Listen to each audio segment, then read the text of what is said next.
بیا ګسه دا سړی دی تر پښو ونیسه سر یې ورکښته کړه پښې یې بالا کړه چارشه یې وخوړی دا بیرته کښته تر خولې نه راځي ولې هغه وال د معدې په خوله کې ودرېږي پیر ذوالفقار نقشبندي الله پاک دې جنت الفردوس په نصیب کې یو 3-4 ورځې مخکې وفات سلو الله پاک دې جنت الفردوس ځای وګرځي زموږ ستاسې دا فطرت دی موږ چې کم شی خوښوو نو معیاري شی خوښوو هغه که سواري موټري کپړی کوري نو موږ د هغه وکوالټي ته ګورو چې دا شی او ښه معیاري شی دا د انسان فطرت دی نو یو د یو شي وجود دی یو د هغه شي معیار دی زیب او زینت دی ښایست دی حضرت ابوبکر صدیق رضی الله تعالی عنه فرمایي چې د 7 شیانو زینت کوالټي معیار دا په 7 شیانو کې دی د نعمت حسن د نعمت زیب و زینت کوالټي او معیار دا په شکر کې دی الله پاک وموږ تاسو ته بې شماره نعمتونه راکړي دي یو داسې نعمتونه دي چې موږ ته یې وینو موږ ته علم په لرو لیکن داسې هم بې شماره نعمتونه دي چې موږ ته پام او فکر هم نه راوړي او الله پاک وموږ ته راکړي دي لیکن زموږ مزاج د ناشکرۍ دی موږ ډېر ناشکره خلک یو الله پاک هم په یو آیات کې فرمایي وقلیل من العباد شکورا ډېر کم بندگان زما هغه د الله شکر ادا کوي اکثریت دا ناشکر دي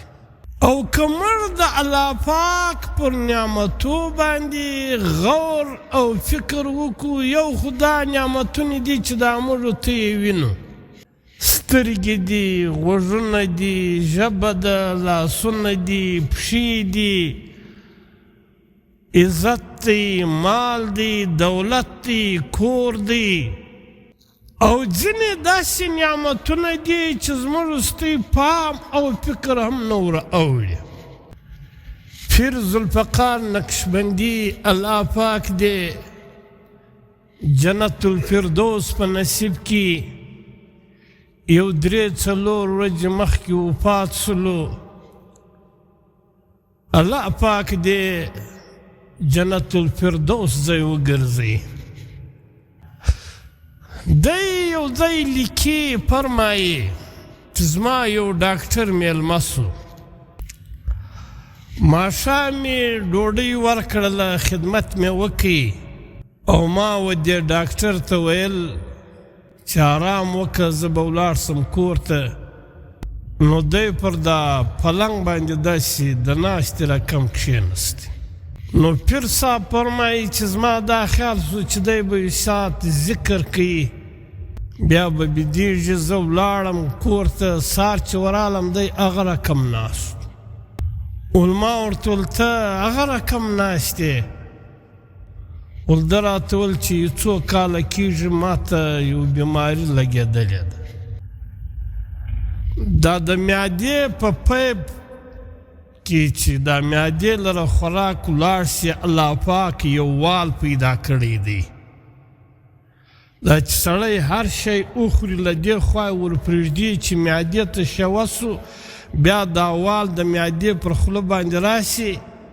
بیا له معدې څخه هغه شی بیا بېرته نه راوځي بیا ګسه دا سړی دی تر پښو ونیسه سر یې ورکښته کړه پښې یې بالا کړه چارشه یې وخوړی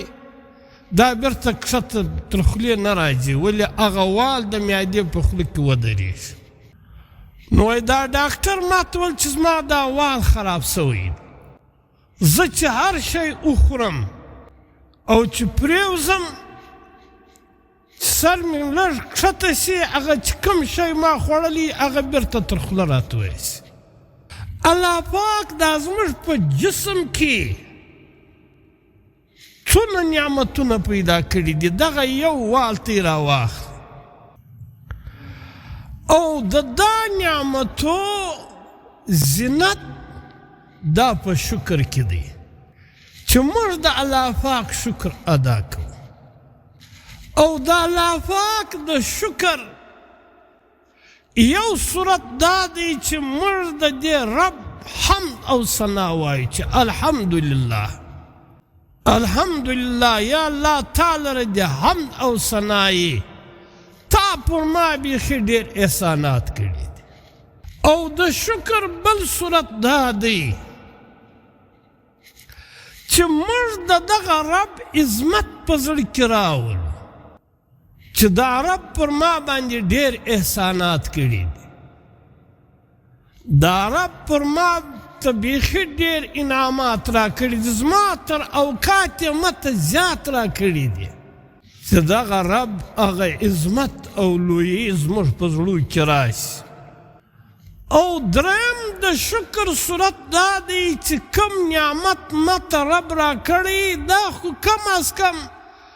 د رب په نافرماني کې نه کم استعمال مثلا دا سترګې دي دا یو نعمت دی د دې یو صورت د شکر دا دی چې دا نعمت د الله پاک په نافرماني کې نشي استعمال دا غوږونه دي دا یو نعمت دی که دا غوږونه نه وای موږ به کاڼه وایه که به نه وای چې دا سترګې نه وي موږ به ړانده وایه که به نه وای چې دا پښې نه وي موږ به ګوډان وایه که به نه وای بل ته به محتاجه وایه که به نه وای نو دا نعمتونه دا د الله پاک په نافرماني کې نکو استعمال نو چې زموږ پر ژبه باندې هم د الله پاک حمد او ثنای او زموږ په زړو کې هم د دغه رب عظمت یي او موږ په د خپل نعمتونه د الله پاک په نافرماني کې نکو استعمال دا شکر دی او الله جل جلاله فرمایي که تاسې زما د نعمتو شکر ادا کوئ لازیدنکم زه نور در زیاتوم زه به دی نعمتونه نور تاسې ته درکم چې ستاسې به په ګمان کې هم نه یي په فکر کې به هم نه یي او که چیرې تاسې زما د نعمتو ناشکري کوئ نو صرف دا نه چې زه نعمت درڅخه اخلم بیا زما عذاب پر تاسې باندې راځي زما عذاب ډېر سخت دی الله پاک فرمایي نو د نعمتو له ځانه سره د ساتلو نسخه هغه شکر دی